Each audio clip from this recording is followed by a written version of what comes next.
Доброго дня, шановні колеги. Ви підключаєтеся до вебінару Центру громадського здоров'я спільно з партнерами. Hello, dear colleagues. You are now joining the UPHC organized series of trainings organized with our partners. I think we will give it another minute to make sure that everyone can make and join our today's webinar, and then we're going to make a good start. Thank you.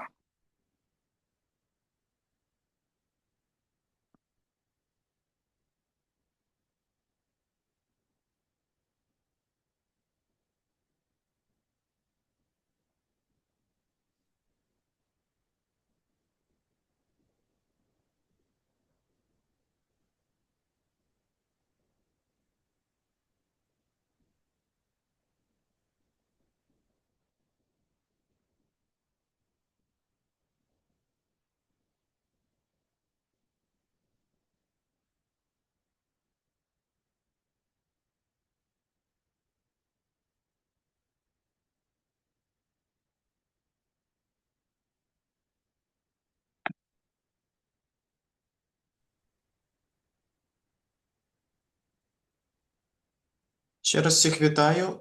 Ви Hello, підключилися colleagues, once до again. вебінару You Центру have громадського just здоров'я connected to a webinar organized by the Ukrainian Public Health Center and the partners. Antibiotic therapy in severely ill patients at the ICU and approaches to antimicrobial stewardship at the ICU unit. Our today's lecture is a continuation of a series of webinars which is organized by UPHC with partners since 2022. This is a cycle of webinars dedicated to the European experience in IPC and antimicrobial stewardships. The announcement of our webinars can easily be found on our internet webpage, so please get connected to our webpage so that you could know. The videos recorded of our webinars can be easily found on our YouTube channel. You can also look into the previous materials that we have already recorded. It is around 25 different lectures available to public access. I would like to express our deep gratitude to our dear partners, and I have to say that without their support it would not be possible to organize and conduct these meetings. This is an American CDC, ICOP organization at the Columbian University, and also the ESCMID Society. Our today's lecturer is a representative of the ESCMID Society, and I have to say thank you very much in advance for sharing your experience and knowledge with us. A couple of organizational moments. Dear colleagues, we have simultaneous translation option available during the webinar. That means you can listen to the lecture translated into Ukrainian. In order to listen to that in Ukrainian, you need to make some small adjustments. If this is a computer that you use, you need to click on the globe-shaped button below and click on Ukrainian channel. You can also use your mobile devices for that. Maybe the instruction will look just a bit different for your mobile devices. The estimated time for our webinar is around 1 hour. After that, we're going to have a short questions and answers session so that we could ask some questions regarding our today's topic. If you want to do that, please use the chat box available for that. Use the questions and answers function, and we will try to make as many answers as possible. The video recording of the webinar will be posted on the YouTube channel, and it will be added to the playlist of our previous materials. So I suggest we start. Our today's topic is antibiotic therapy for severely ill patients at the ICU, and this very interesting piece of material will be delivered by a very well-trained intensivist, Jeroen Schouten, who is working at the Radboundumc University, Nijmegen, the Netherlands. Jeroen is the director from ESCMID in the field of antimicrobial stewardship, and he's the one who has a lot of experience of antimicrobial stewardship topic at the ICU. So without further ado, let me give the floor over to Professor Schouten. Jeroen, please, over to you. Thank you very much, and good afternoon, everyone. And I'm very grateful that I am in the opportunity to provide you with some information on antimicrobial stewardship in the ICU. As I was nicely introduced, I'm an intensivist. I work in ICU from day to day. And I want to talk a little bit about the major aspects, the major issues, the major challenges that we have in the ICU, and that we try to that I will try to cover in a presentation. So the next slide, please. So we all know that when a patient comes into the ICU with an infection, it is a severe infection. And we have to guide this patient from the moment of diagnosis through a period of treatment into a setting where the patient is obviously getting cured. Next step, please. Next presentation. And for this, we have different steps that we need to look at. And in this presentation, I want to look at antibiotics, like what type of antibiotics do we need in ICU? What are the physiological and the pharmacological aspects of antibiotic use? So we'll talk about PK and PD. We'll talk a lot about monitoring and assessment of the clinical patient in ICU. And importantly, I want to talk about de-escalation, like changing antibiotics based on cultures and stopping antibiotics, so the duration of antibiotics. So these are the topics I want to discuss today. Please, the next slide. So we're going to go from start to stop. Next slide. And in the first step, when we start therapy, we need to try and optimize the primary therapy that we give. And we'll go into depth around that. In the second stage, which is sort of the part of the three stages that I generally see in antibiotic therapy in ICU, we need to reevaluate this therapy. So after our first often empirical therapy, we need to reevaluate. What have we been doing? Have we been treating the right bugs? Should we de-escalate? Should we escalate? Should we change from IV to oral? Whatever, right? Should we change the dose? This is a re-evaluation time. And then finally, there's the monitoring phase until we are able to stop the antibiotic. Okay, so let's start at the next slide. And the next slide is a clinical case. Right? This is a man who I would call John in my own country, or Johan, but maybe Dimitri is a more appropriate name for a person who would come to your emergency department. So he's a 72-year-old man who has diabetes and hypertension and chronic kidney disease. And he's been experiencing 2 days of fever, productive cough, as you can see. He can hardly speak, he's restless. And when you listen to his lungs, he has bilateral crepitations, right? More than left. And on room air, he desaturates to about 85%. He's tachypneic and he's hypotensive. And when the nurse does a bladder scan, there's no urine in the bladder. Now, also in the ECG, you can see that this patient presents with a new onset atrial fibrillation with a ventricular response rate of about 127. So this guy is really sick, I think, as you can see. And there's an X-ray performed, and on the X-ray, you'll see that he has an infiltrate, especially in his right lower lobe, but also on the left side, you can see some shadowing that would be suggestive of severe pneumonia. So what will you do now? Right, so I could answer all of you, but you are more than 200 people on the call, so I think we would spend a lot of time to discuss this. But I think the most important thing for an intensivist, and I'm an intensivist, is to actually save this patient, right? And to go for what is the most important at this time. This patient is in respiratory failure. He needs to be intubated and ventilated. He needs to be infused with crystalloids. He needs to have a central line inserted. He needs to be started on noradrenaline, probably. And in this case, we started him on positive inotrope as well. And this patient needs to be transferred to an ICU. I think that becomes clear, right? It's very important. And we're talking about antibiotics today. But let's not forget that treat first what kills first, right? So we need to really make sure that this patient is safe. But then, of course, we have to talk about antibiotic therapy. What are we going to do with antibiotic therapy? And this is often the last stage that we talk about with an acutely ill patient that presents to the emergency department.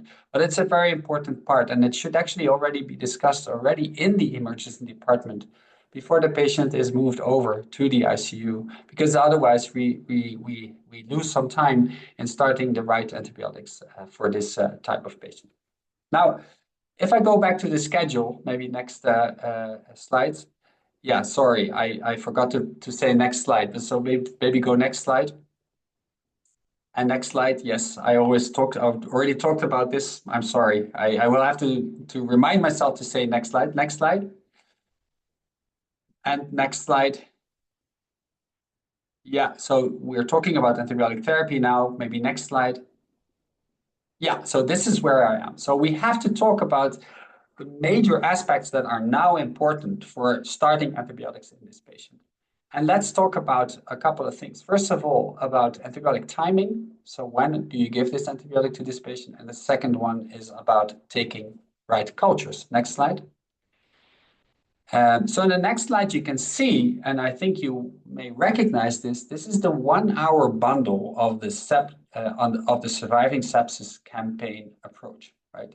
Surviving Sepsis Campaign is a reference. It's something that worldwide guides most intensive care physicians, critical care physicians, acute care physicians, in what to do first as initial resuscitation for sepsis and septic shock. And you'll see that among the 5 different aspects of the primary treatment of septic shock, there are already 2 aspects that really relate to antimicrobial stewardship. The first one is number 2, obtaining blood cultures before administering antibiotics. And the second one is actually bundle number 3, which is administering broad-spectrum antibiotics. Now, we're going to talk a little bit more about those 2 really relevant aspects of primary care that we deliver to patients who enter the hospital with a severe infection, as the one that I showed you in the case study. So next slide.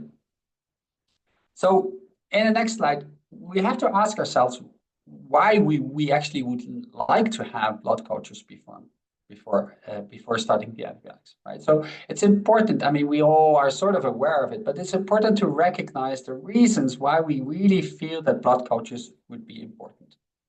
And here are some very good reasons why it's good to prioritize and to provide blood cultures. Well, because if they are positive, they will confirm the diagnosis of sepsis, and they may direct additional diagnostics or therapies. For example, if I have the same patients that you've just seen right now, and from my blood culture, I get an E. coli, right, an Enterobacterialis species, then I'm going to think a little bit further, right?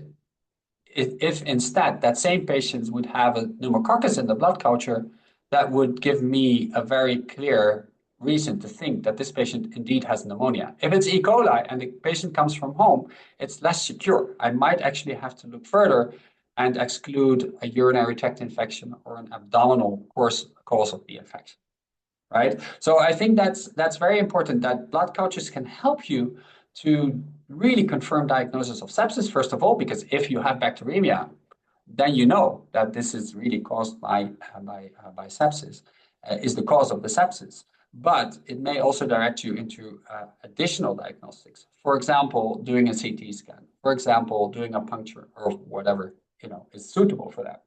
If it's negative, it actually may support an alternative diagnosis, right? Sometimes, and we know that as clinical doctors, we know that if you have a patient in your emergency room, you want to really be sure that this patient has an infection, right? Maybe the previous slide, I think you were going a little bit too fast. Yeah, let's keep to this one for the moment. So it's important in the previous diagnosis, right? If it's positive, it will allow assessment of the appropriateness of therapy. If I started antibiotic therapy empirically, I want to know that there's no bug-drug mismatch, right? I want to know that I'm treating the right bug at the right time, right? So that's very important. And very importantly, if it's positive, it will allow me to streamline that broad empirical antibiotic therapy, which is a real challenge in some countries to get the right broad empirical strategy to de-escalate based on the cultures that you find in the blood cultures. So it may be very important for that. And finally, doing blood cultures in a setting in a country, in a region, will give you an epidemiological basis for the most empirical antibiotic schemes. So having an antibiogram of your region, of your country, helps you to choose the right empirical therapy. If your pneumococcus, if your streptococcus pneumonia is always sensitive to penicillin, then that is really important to know, because that will help you in writing your guidelines and also adhering to your guidelines. Okay, can we have the next slide, please? So we also have to ask ourselves what the relevance is of blood cultures, because relevance, blood cultures taking is sometimes complex, it's expensive. So we have to know when we want to do that and when we not want to do it. And there are reasons why blood cultures maybe are sometimes a bit difficult, because sensitivity is sometimes a little bit questionable, right? Sometimes sterilization of the blood cultures has also occurred within minutes before following the appropriate antibiotic administration. It's very important, right? That's the reason why we want to obtain blood cultures before antibiotics. And we have a lot of contamination, right? If we don't have the right techniques, we will find especially bacteria from the skin that go and contaminate our blood cultures, and that may put you on the wrong path. If in this particular patient, we would have a blood culture that turns out positive for let's say a coagulase negative staphylococcus, right? Then we have to ask ourselves seriously, is that really the cause of pneumonia? Well, not very likely, as you know, right? So we have to say, okay, this is contamination, but it may actually confound people. It may make people feel insecure. So we have to take care that we take the blood cultures in the right way and that we do it in the right types of patients, right? Not every patient with an infection needs to get a blood culture, right? There are very strong suggestions that blood cultures in septic patients are a very good thing to do. But for example, in patients who are not septic, who are not in shock, who have a skin infection, for example, or who have simple pneumonia without any severity, then it might not be very useful to take blood cultures. So I'm not going to go more in depth into that. We're talking only about those severe patients, and in severe patients, admitting them to your ICU with an unclear diagnosis or even with a clear diagnosis clinically, we need blood cultures. Next slide, please. So the bloodstream infection, next slide. So the bloodstream infection in critically ill patients can come from community-acquired infections and also from hospital-acquired infections, as you can see. So from many, many different sources, either from pneumonia, from intra-abdominal infections, UTIs, etc., etc., etc. This is just to see how bloodstream infections can happen in your hospital. Next slide. And what is important, and I already mentioned this, and this is a study that actually shows for that, is that blood cultures need to be taken at the right time. So before starting antibiotic therapy. If you don't take them before the start of therapy, they will definitely reduce the yield that you have. And you can see this here very clearly. It's a very strong sign that you have to take blood cultures before starting antibiotic therapy. Next slide. What is also important to tell the nurses or the ones who are taking the blood cultures to take enough blood volume per bottle. And I think you can see here that the yield of the blood cultures is increasing by the number of blood volume that you get. There's an optimum, of course, but it will make a difference in how much blood volume you get per bottle. And very often, there's just not enough blood volume in that particular bottle. Okay, so that's a really important message for the practice that you have with the nurses that you work with. Next slide. Now let's talk about antibiotic timing, because the slide shows you the evidence on the importance of timing of giving antibiotics to patients in a severe sepsis or septic shock. And you can see here the study from QMAR that in every hour, starting from hypotension onset, mortality increases by about 7.6% per hour antibiotic delay, right? So survival is very highly dependent on how quick you give an antibiotic. And this is an old study, right? It comes from 2006, but it's been repeated about 10 years ago. And you see more or less the same, a little bit less severe, but you see more or less the same, that every hour of antibiotic delay actually leads to less survival. Next slide. So this emergency department door-to antibiotic time, as we call it, is also being related to long-term mortality in sepsis. And here you can see the 1 year and the sort of the 30-day, the 90-day, and the 1 year outcomes. And you see there already that at 1 year still, the odds ratio for mortality are increased by 2 based on inappropriate timing of the antibiotic, right? So this all accounts very much for the recommendation that is done by the Surviving Sepsis Guideline to really take care that antibiotics are given as quickly as possible to patients who are admitted to the hospital with septic shock, right? Now, this is sort of the conundrum, right? This is the dogma, if you want, because we have to of course watch out that there are side effects of giving antibiotics as quickly as possible too. Next slide. Because there is no prospective evidence for this, right? So the studies I showed on the previous slide, they are all retrospective studies that looked at survival related to timing of antibiotic dose. There was never a randomized controlled trial done apart from this one, right? And this is a really interesting study. If you're interested, please read this study, because it's a study in which pre-hospital antibiotics were given in the ambulance for patients who were admitted to sepsis, and patients were randomized between getting the antibiotic already in the ambulance and getting the antibiotic once they arrived in the emergency department, right? And this study actually, as you can see, showed that between the intervention group, that was the group that got the antibiotic in the ambulance, and the usual care group, that was the group that just got it on the emergency department, as is usually the case, there was actually no difference in survival, right? This is a prospective study, and it also showed no effect in those very severely ill patients, the septic shock patients. You can see that on the lower part of the page. So there was no significant effect that early administration of antibiotic actually reduced outcomes. However, it did have a good and a positive effect on improved recognition of sepsis, right? So this really worked in the community to recognize sepsis earlier, but at the moment, the prospective evidence that really giving an antibiotic always as early as possible just doesn't have enough evidence. However, of course, at the moment, we have to be wise in this. And this is a study that is interesting to see what are the side effects of when you give always your antibiotic very quickly in the emergency department. This is a study on antibiotic timing and the errors in diagnosing pneumonia. And in this study, the accuracy of the diagnosis of pneumonia by emergency department physician was regarded was looked at between two groups, and in one group they tried to really implement the bundle of rapid administration of the antibiotics very quickly, and they saw that actually in that group there was a far less accurate CAP diagnosis. So the diagnosis of community-acquired pneumonia was really suffering from the hardship from giving antibiotics really quickly.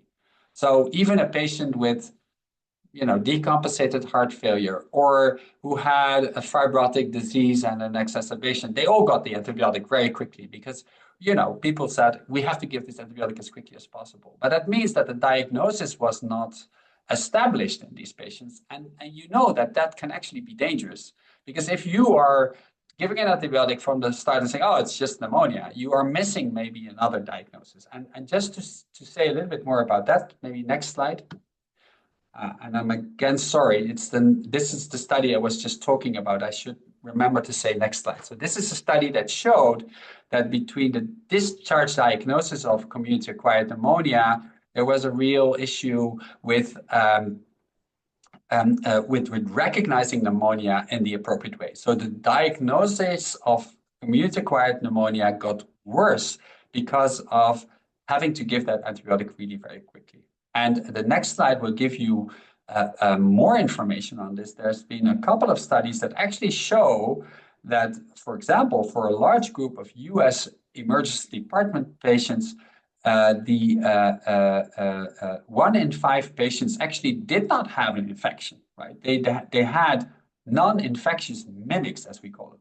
They had 1 in 5 of those patients may have presented like pneumonia, but they didn't have pneumonia, right? And the same is true for a large study that was done in Dutch ICUs, in which the presumptive diagnosis of sepsis on admission actually afterwards, a very small percentage only really had a true sepsis, right? So here, 1 in 8 patients, more or less, didn't actually have sepsis. So we have to be very careful with this. And when we have to give antibiotic quickly to ICU patients, yes, next slide, please. And next slide, please. Sorry, one slide back. I'm sorry. So in this slide, I want to say it is important to say that in septic shock, actually no delay is safe. If we have a patient like the patient I just presented, who's very sick, who needs vasopressors, who needs a lot of fluids, let's give them antibiotics as quickly as possible. That's really clear. But let's also be aware that the studies that support this, they're pretty limited, and they're mostly based on retrospective databases. And that it's very important to confirm your infection diagnosis, right? Because I can't say this enough. You don't want to stop thinking at the moment that you give a patient antibiotics in the emergency department who's very ill. You have to still keep thinking, is this really an infectious diagnosis or not? Because giving an antibiotic doesn't, free you from then stopping with thinking, right? So this is the most important message I have. If there's no shock, then impact on survival is actually quite limited. I mean, there's no reason to give antibiotics if a patient is not in shock within that first hour. That's also what the surviving sepsis guideline says. We just need to do that within a reasonable time frame in the emergency department, preferably. But if a patient is not in shock, please wait and see, and wait what the real diagnosis is. Take your time to gather additional data to confirm the diagnosis, right?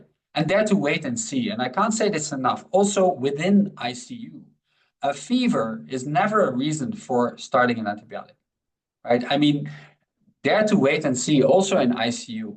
As long as a patient is clinically, hemodynamically, respiratorily more or less stable, take the time to establish diagnosis, right? So the idea of giving antibiotics very quickly is very relevant in septic shock, but it's not so relevant in an infection or even in fever that you can get anywhere in the hospital, but especially in ICU, where there's many reasons to have fever that have nothing to do with infection.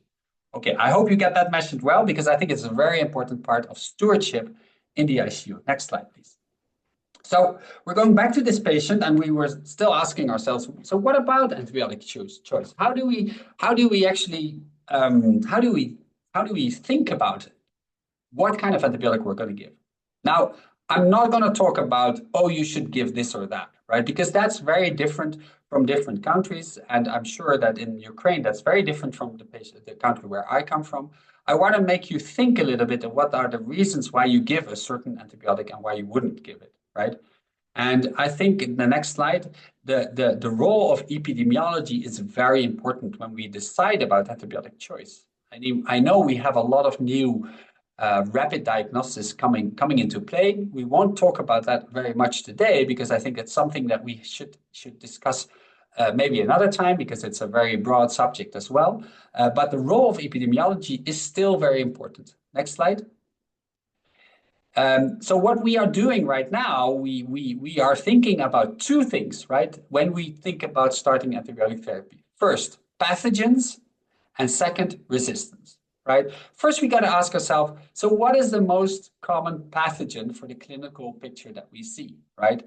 So for that, we can turn to guidelines, international or national guidelines, regional hospital guidelines that would say, okay, well, in a patient with pneumonia, these are the most common pathogens that we have in this area, right, in this country. And happily for all of us, pathogens and pathogen identification related to certain clinical symptoms, they're quite the same all over the place, right? So that means that for pneumonia, we can think quite easily about what are the most common pathogens. That's different for resistance patterns, right? It's very different for resistance patterns. They may be very different different from country to country, from region to region even.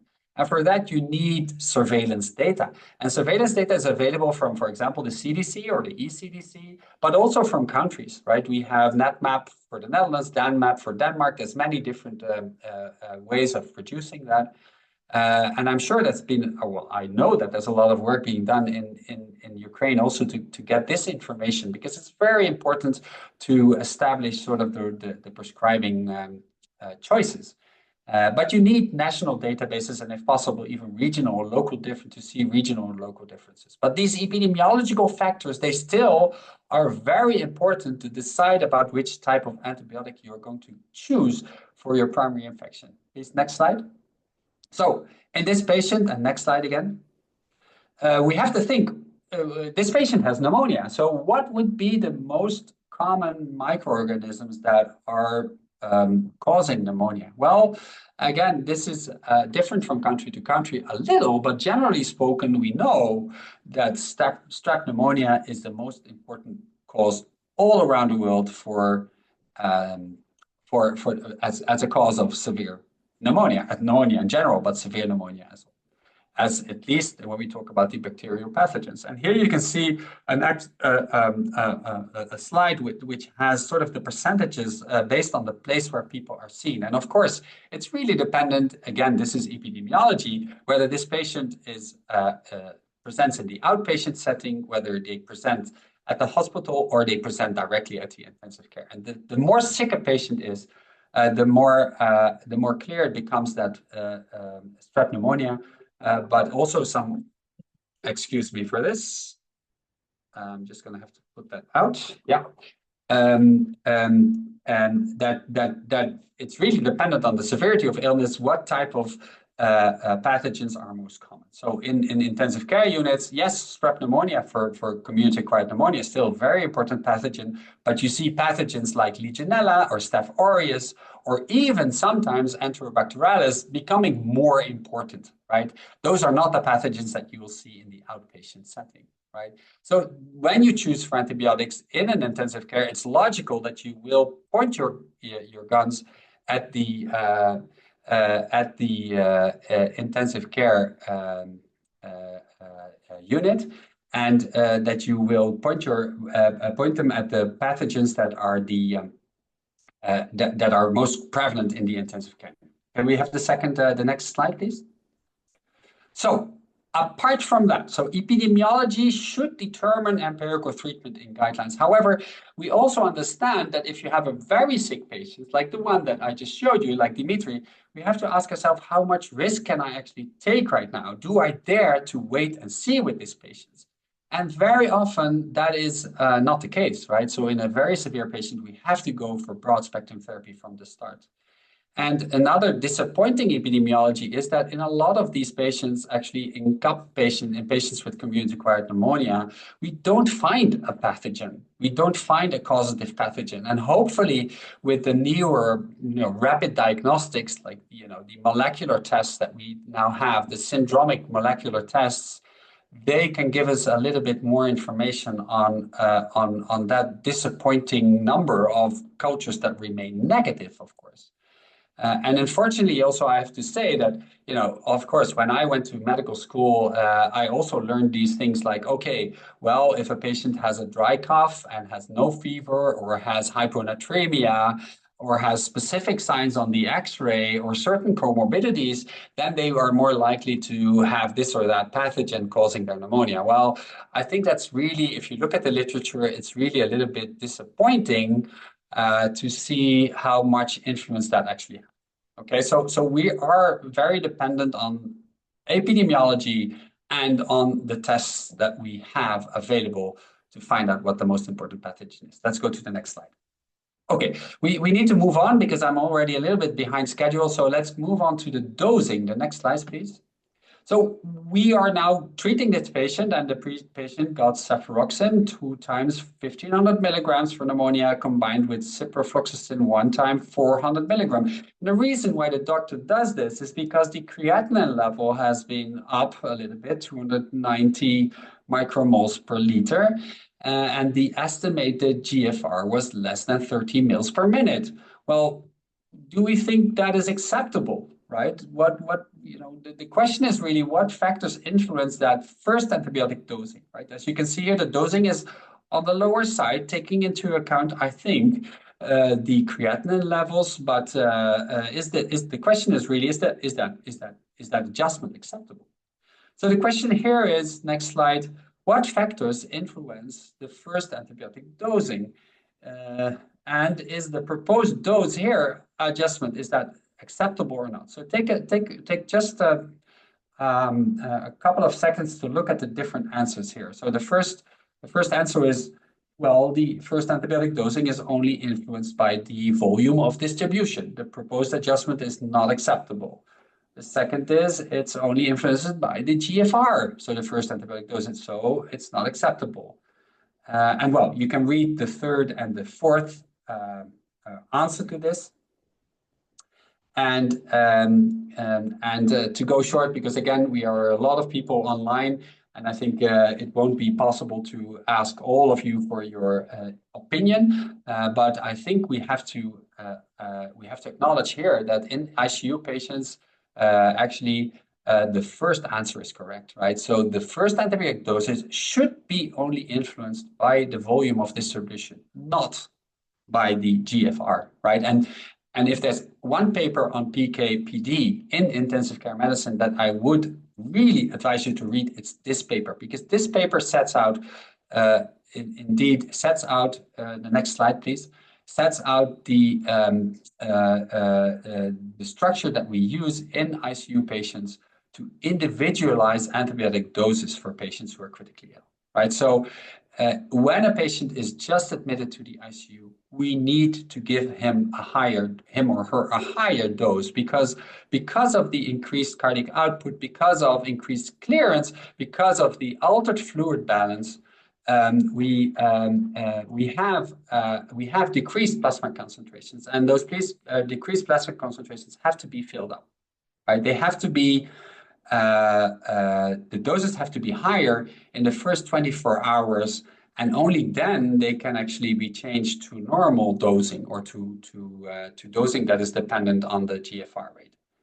The example that's often given is it's the bath, right? So if you want to take a bath, you want to and you leave the tub open on the ground of the bath, you have to fill up the bath first, which is the loading dose, and then you can slowly put the faucet a little bit back to make sure that the dosing that the level of the bath remains the same, right? So the filling up the bath is it's loading doses. So the first 24 to 48 hours, I think it's very advisable to give high doses or at least normal doses of antibiotics to your patients, especially for the beta-lactam antibiotics. But later on in the process, as you can see here also on the slide, organ dysfunction may actually develop, and then you need to actually tone down. You need to decrease the doses of the antibiotic, right? So in ICU, there's not one dose fits all. You have to adapt the dose every day, dependent on where you are.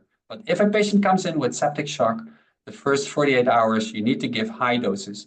Then you turn back to a normal dosing, and maybe then afterwards, when renal replacement therapy starts to happen, or where there's decreased hepatic function, when there's organ support in any way, you have to adapt the dose. So it's a flexible and dynamic way of working, right?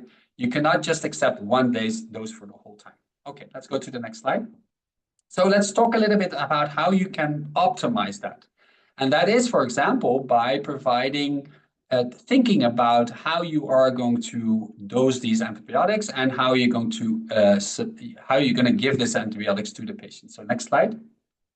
Because we're always looking at a combination of PK/PD targets. We have three aspects in play here. We have the microorganism that has a certain susceptibility, we have the host that has certain pharmacokinetics, and we have the drug that has certain pharmacodynamics when it's interacting with the microorganism. And those are always all very important. Let's talk about the pharmacokinetics to start with. Next slide. Because what we see, and this is exactly what I was trying to tell you, is that the percentage of patients that receive adequate PK in septic shock is actually really low. So in all types of oversights, and this is an old slide, but it's still true now, there's a huge underdosing of patients in septic shock. You can see that over here. Later on in the DALI studies, also you might know them, we've shown that the dosing is less than perfect, right? So this is what we see. We dose too low in septic shock patients. Next slide. And it's important to recognize that different antibiotics have different ways of working, right? And mostly in our ICUs, we work with time-dependent antibiotics like the beta-lactams, right? The beta-lactams, they work best if they are given in such a way that the time above the MIC is taken as is performed as long as possible, right? So here you can see that the time above MIC of the time-dependent antibiotics is only a limited time, and that means that you have to give beta-lactam antibiotics more times a day, right? So amoxicillin or cefotaxime, you should give them 4 to 6 times a day, not 1 time a day, right? And or you can give them continuously, and we'll get back to that in a minute. That's very different from other types of antibiotics, like the concentration-dependent antibiotics, like the aminoglycosides, where you want to give high doses and you only need to dose them once a day, or sometimes twice a day, but mostly once a day is enough, right? So aminoglycosides, amikacin, gentamicin, tobramycin, you give them in a high dose, but you give them once a day. Their killing activity is based on the Cmax over the MIC and not the time above MIC. Very important because we see a lot of things happening there that may not be the appropriate way of doing this. Okay, next slide. So this is an example to show, and this is in vitro data that actually shows that if you up the dose of tobramycin for Pseudomonas aeruginosa, as you can see, and on the left part of the slide you see the upping of the dose, so from the control group to the 64 times the MIC. Every time you up the dose, the killing activity is actually getting stronger. That is not the case in beta-lactams. As you see on the right side, tisarcicillin, which is a beta-lactam antibiotic, it doesn't really matter if you give 4 times the MIC, 16 times the dose over MIC, or 64 times the dose over MIC, the killing still remains the same. So here, it doesn't matter. The highness, the type of dosage you give is not as important as the duration above MIC. Next slide, please. So what are the PK/PD targets that we generally give? Let's look at this very shortly. And mostly, we say we want to be 100% of the time over MIC. And some studies show that in ICU infections, you actually want to be more than 100% of the time above MIC. Some even advocate that you have to be like 4 times over MIC. But the most important thing is that you are that continuously, right? That you are above the MIC in a continuous fashion. So if that's the message that you will take away from this, that I would really appreciate. Let's go to the next slide. Because there's been many different studies on this, and I won't go into depth, but here you can see that most studies here actually show that having 100% of the time above the MIC of the pathogen is associated with better clinical outcomes, shorter ICU stay, and lower mortality, right? So this is sort of what is really important for beta-lactam antibiotics to keep in mind. And of course, you don't always have an MIC, but you can use the MIC of the pathogens that are collected in your labs in your region, and you can use those to calculate if you want the dose and the duration. Why is that important? If you give intermittent infusion, if you give antibiotics more times a day, we have seen from studies that most of the, or a large part of those patients do not reach the PK target, right? Very importantly. So that's the reason why we are advocating more and more to give antibiotics continuously, right? So this slide shows a study already a bit older on the continuous administration. Please go to the next slide. This is a study in JAMA that shows that a continuous administration of, next slide please, of meropenem reduces the composite endpoint of mortality in a limited way, but it shows that continuous administration is at least as good as intermittent administration. Maybe the next slide. And the next slide is a study that shows the data from the, sorry, just one slide back, please. Yeah, this slide is, I think this shows, yes, this shows the Blink-3 study. It's the Blink-3 study. Was a study in which patients were randomized to receive continuous infusion versus intermittent infusion of either piptaz or meropenem. So it showed a benefit on all-cause mortality, a limited benefit that must be said on all-cause mortality. But if we look at the next slide, there was a system. Next slide, please. Based on this study and many other studies, and next slide again, there were many studies pulled together in this systematic review and meta-analysis. And actually, at the end of the day, and we can go to the next slide, you see here all the studies that have been done comparing prolonged infusion and intermittent infusion. And overall, and maybe you can take the next slide for that, overall, you see that in the systemic, in the systematic review, in the meta-analysis, you can see that whatever method you actually use to pull all those data together, there's actually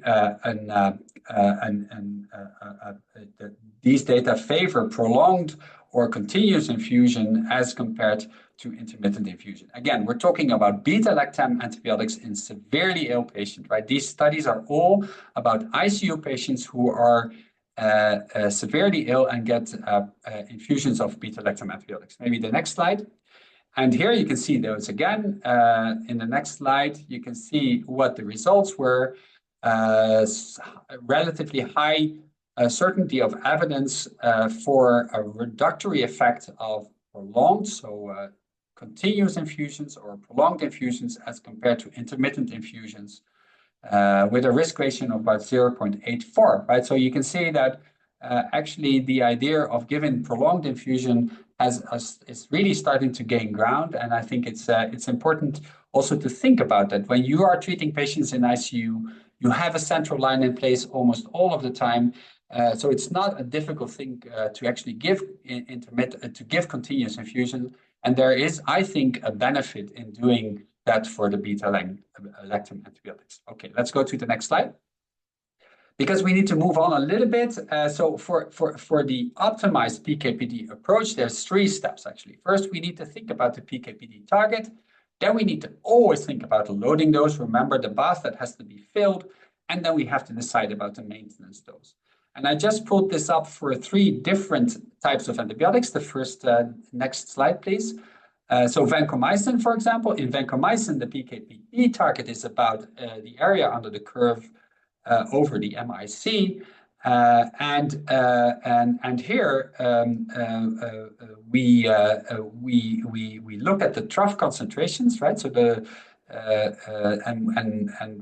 we want them to be above 15. I think there's some discussion about how high this really has to be. And in continuous doses, we count for concentrations between about 20 and 25 milligrams per liter. So for that, we do need a loading dose and a continuous infusion. And it is advocated that for using vancomycin, the use of therapeutic drug monitoring, so measuring the level of the vancomycin dose, is indicated, right? So if you have availability of vancomycin TDM, so therapeutic drug monitoring, you should definitely try to use that. I'm aware that it's not the case everywhere. And I'm sure there's hospitals in Ukraine where it's not possible, and there may be hospitals there where it is possible. But if you have it possible, it should be done, because this is an antibiotic with a quite narrow therapeutic range, and we have to be aware that this is a very a challenging antibiotic with a lot of side effects. What is important to mention is that if you give this in a continuous way, that the risks of overdosing are lower, right? So if you have the opportunity to give vancomycin, then even if you don't do the TDM, if you don't have the opportunity, it would be advisable to give this as a continuous infusion rather than as a intermittent infusion. Next slide. For the aminoglycosides, it's a bit different, right? So there really, and I showed that data, is that Cmax over the MIC is the target that we need. So here are the different levels of targets that we would need. We need a loading dose, and if we start using antibiotics for more than 48 hours, then it's advisable to also do a TDM for this group of antibiotics. So the next slide, please. Is finally, these are the beta-lactams, and this is not very integrated yet in many hospitals. So not many hospitals actually do regular therapeutic drug monitoring for patients on beta-lactam antibiotics. We talked about the PK/PD targets. I think you can see here for ICU patients that you want to be 100% of the time above the MIC.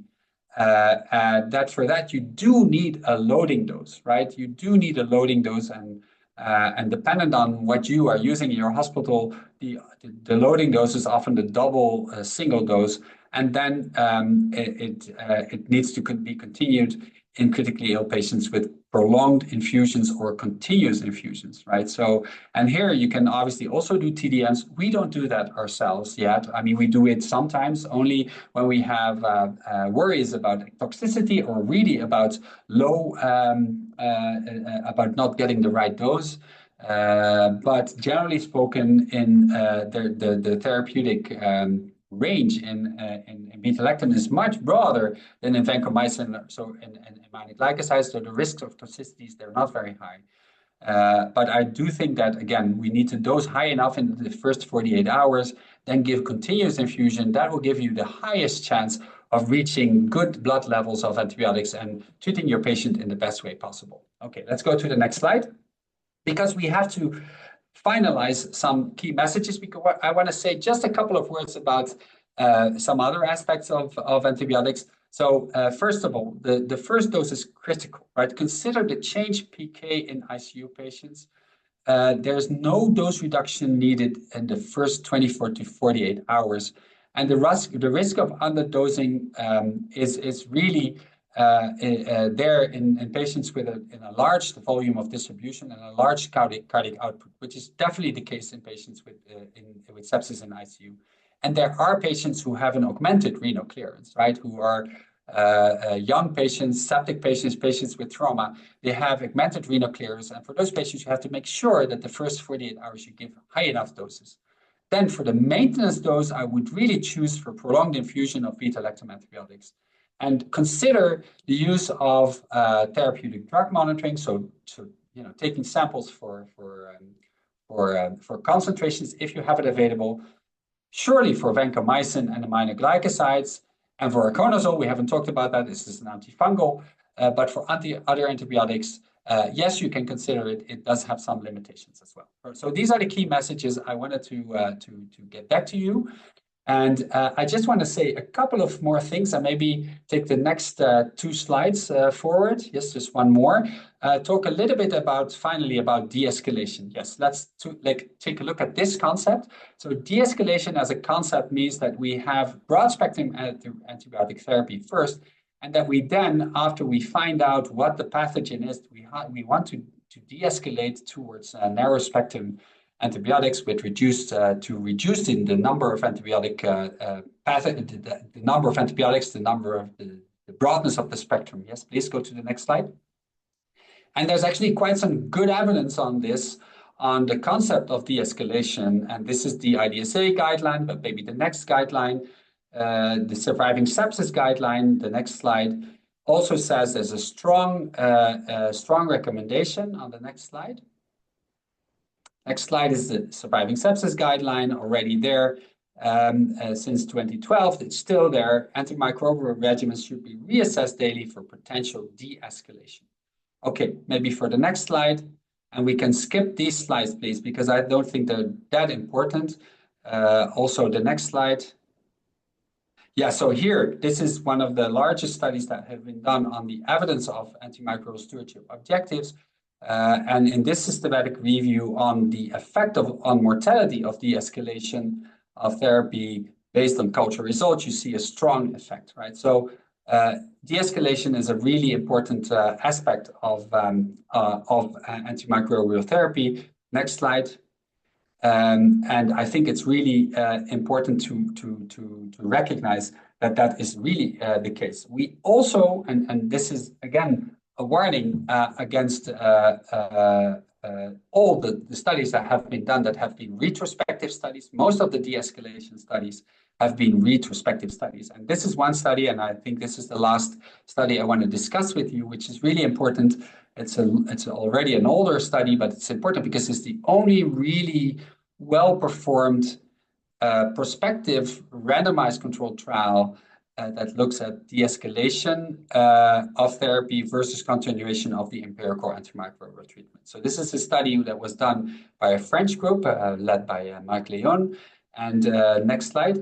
It was a multi-center study in France in which patients were randomized to receive, if you want, empirical therapy for, let's say, 7 to 10 days, dependent on the type of disease, versus de-escalation. So that means that the therapy was changed once the pathogens became available. It was an unblinded study in 120 patients, and the primary outcome was the length of stay, right? And there was, a non-inferiority for de-escalation. Secondary outcomes, of course, as you can see, mortality, et cetera, et cetera. So let's go to the next slide. And patients with severe sepsis and septic shock were included.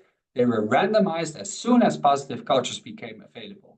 And the definition of de-escalation was that the pivotal antibiotic, so the antibiotic that was most important in the schedule that was used, was changed. That was the antibiotic that had to be changed to an antibiotic with the narrowest possible spectrum. A part of the de-escalation definition was also to stop combination therapy. So if a quinolone or aminoglycoside or a macrolide was added to the empirical therapy, that should be reduced. And finally, vancomycin should be stopped if there was no reason to think about MRSA, right? So these were the definitions. Next slide.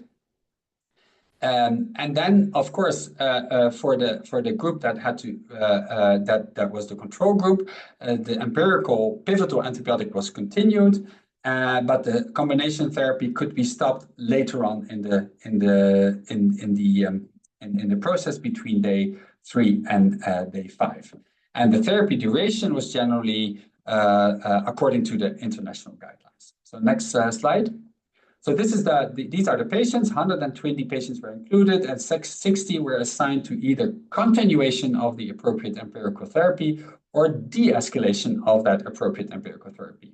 And they were all, most of all, were found there was no loss of follow-up. And the next slide shows you what the effect was on survival. And there was no difference between the patients in terms of de-escalation or continuation. So it seems to be safe to de-escalate these patients. I think that was the first conclusion that the authors had. You can safely de-escalate antibiotics without patients dying more, at least not significantly more than the group that was continued with the empirical therapy. So the next slide. What was interesting to see is that actually the duration of ICU stay was longer in the group of de-escalation than in the continuation group. So that's a little bit strange to say. I mean, we didn't quite understand that. Next slide. But also importantly, what was seen is that the number of antibiotic days in the de-escalation group was actually, you can see that on the slide, completely on the right side, that the number of total antibiotic days was larger in the de-escalation group. And that had to do with the fact that patients, when they were changed from a broad spectrum antibiotic to a narrower spectrum antibiotics, actually some of these doctors started counting again, right? They said, okay, we need 7 days of antibiotics for this whole disease. Well, after 2 days, I changed to another, then I still count for the 7 days, right? So this is a little bit a side effect that was an unwanted side effect of the de-escalation. So the next slide. That's I think the slide that that was the most worrying slide, is that we saw that the number of secondary infections when patients were de-escalated was actually higher than in the continuance group. So next slide. So that was sort of the important conclusion from that study, was that yes, it was safe for survival. Maybe there were a little bit more reinfections in the de-escalation group, and it didn't lead to longer antibiotic. It didn't lead to the same duration of antibiotic use. It was actually a little bit longer in the de-escalation group. Okay, I'm gonna skip through a couple of slides. Maybe next slide. And please move on. Next slide. Next slide. Yes. Stop this one. Yes. I just want to end, because I know I'm running over time, and we may have to get back to this because we may need more time to discuss. But I want to end by a couple of studies that have been done on short courses of antibiotics, because I think we can argue a lot about de-escalation and changing therapy to narrow spectrum antibiotics, but I think the main place where we can make a real effort and we can make have more success in stewardship in shortening duration. And there's a lot of studies now, more and more studies, that show that short courses of antibiotics are actually feasible in ICU infections. So these are older studies that actually show that for ventilator-associated pneumonia, community-acquired pneumonia in ICU, bacteremia, intra-abdominal infections, we can actually really stop antibiotics quite early. And let's go to the next slide, because I think the most recent paper that showed really convincing evidence that we can have shorter course treatment was the REGARD-VAP study. So this is a study on ventilator-associated pneumonia.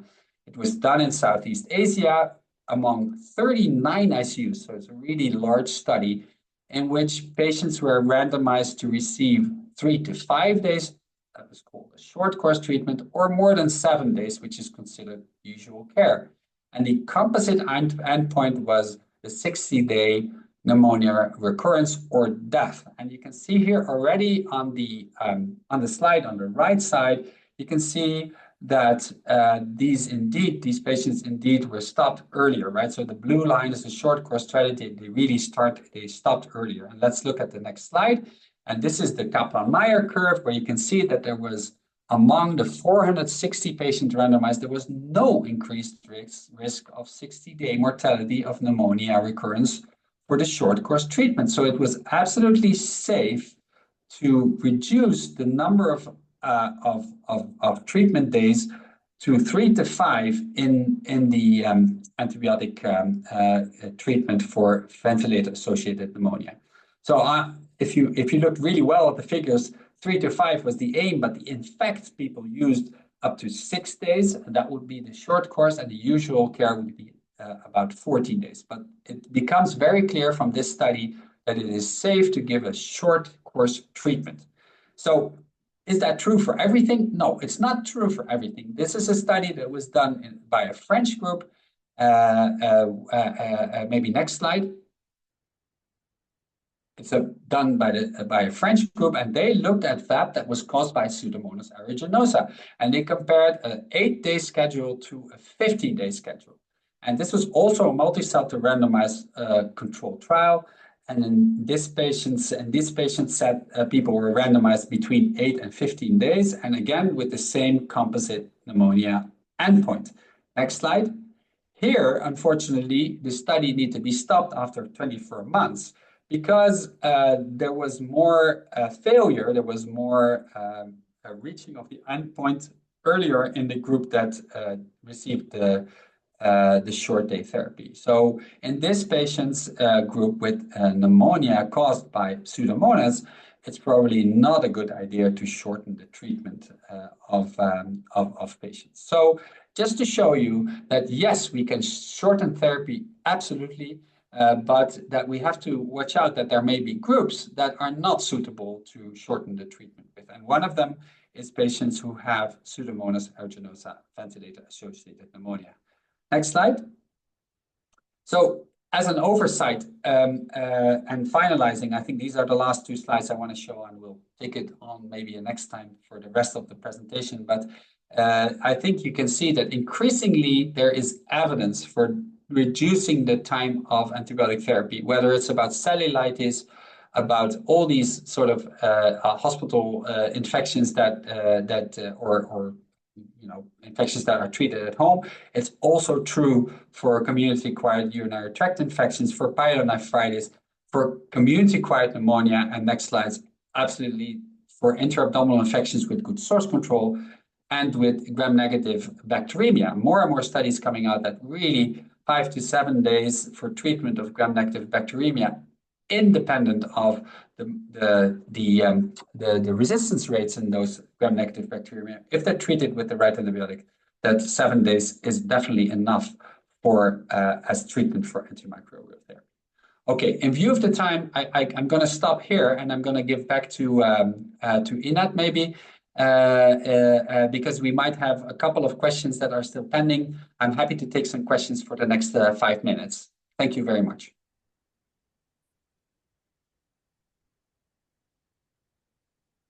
Дуже дякую за вашу чудову та насичену презентацію. Thank you very much for your interesting and very intensive presentation. A lot of information. And colleagues, since we are a bit limited in terms of time, we can answer just a few questions. So please ask them in the chat, and I will forward them to our speaker. So while colleagues are asking their questions, I would like to once again say and remind you that the series of our webinars will continue, and you should look for the announcements on our Facebook page, and the recordings of the webinars are available at the UPHC YouTube channel. So I see some questions.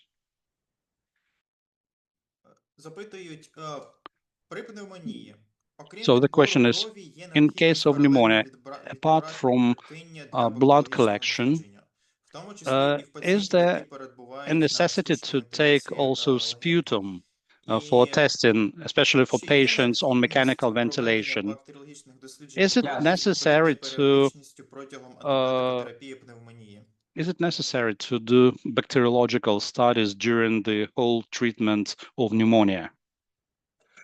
Okay, thank you very much for that question. I think in a patient like we presented, right, like Dimitri who presented, we would like to have more tests than just blood cultures. So I didn't discuss all the different cultures or the different microbiological diagnosis that you would need.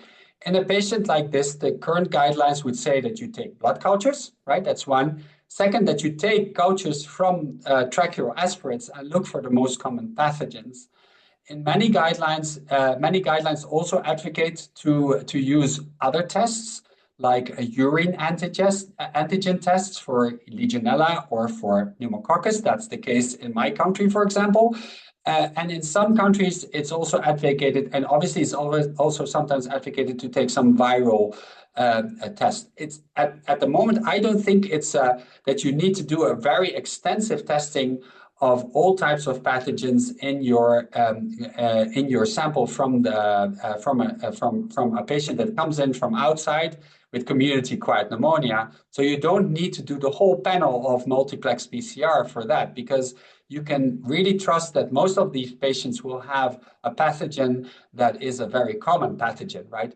Now, this is different for patients who are either immunocompromised, right?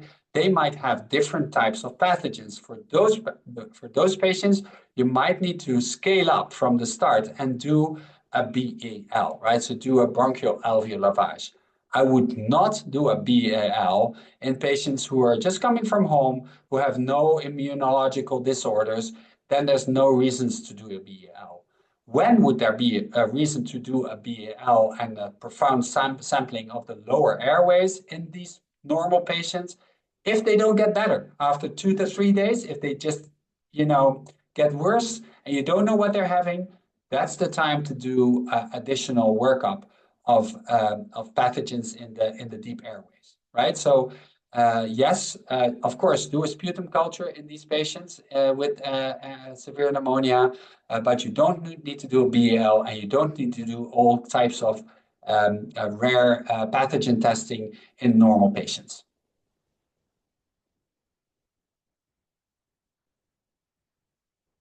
Дуже дякую за вашу відповідь. І Thank you наступне very much for your питання. answer. Чи є необхідність The next question is з it necessary to take culture from the intubation tube in case of mechanical ventilation in a newborn child in the pediatric ICU? Will this test result be informative? I'm not aware of any studies that show that it's useful to take cultures from tubes, right? We never take cultures from tubes, also not in the newborn patients.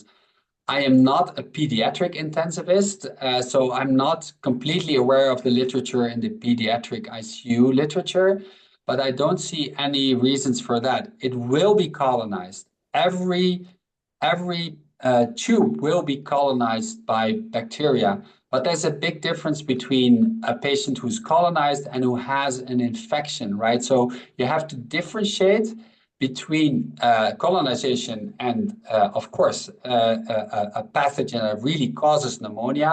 And that's the reason why when a patient comes in from the first day, you can use the sputum that this patient has. If it's good sputum, right, to establish the diagnosis.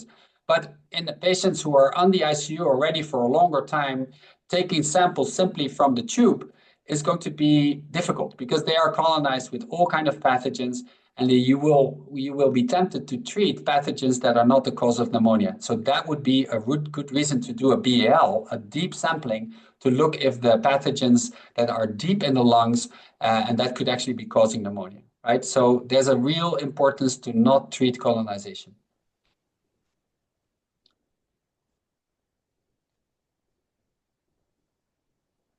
Дякую за вашу відповідь.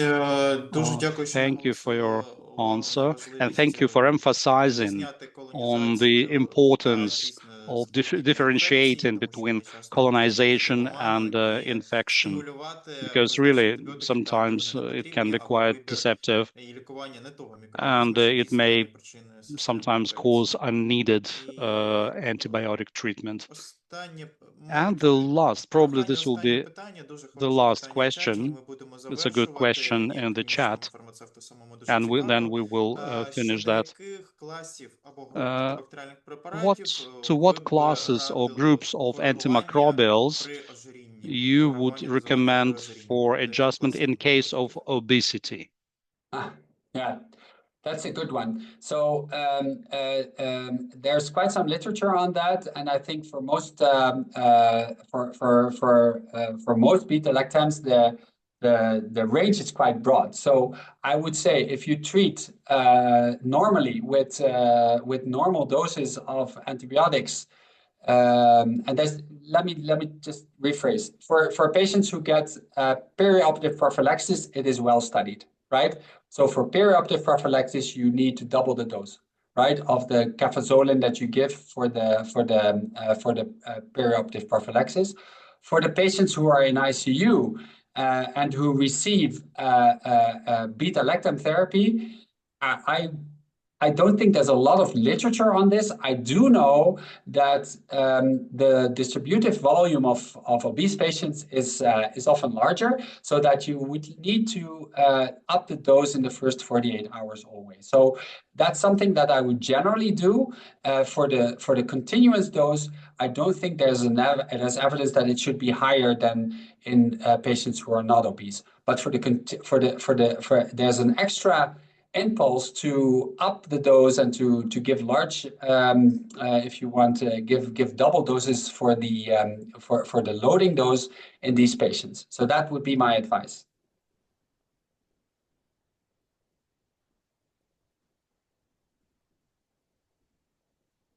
Дуже дякую за вашу відповідь. Thank you very much for your answer. I would like just to add, and maybe you will correct me, that the same aminoglycosides should be calculated for ideal, for dry weight of a patient, dry body mass. But for beta-lactams, they're quite often recommended to be dosed at the maximum dose. That's correct. Чудово. Дякую. Дуже дякую, професору Schouten, Thank you very much, Professor, for your presentation, for staying longer with us and for answering the questions. So we're going to conclude for today. I would like to thank once again our partners, CDC, US CDC, ICAP, ESCMID, and the speakers of these organizations have been helping us for 2 years to conduct such lectures. And thanks to Dr. Schouten and the interpreters. The recording of the webinar will be uploaded in the near future on the UPHC website. And please check for upcoming announcements. Have a nice day. Thank you very much. Hope to see you again.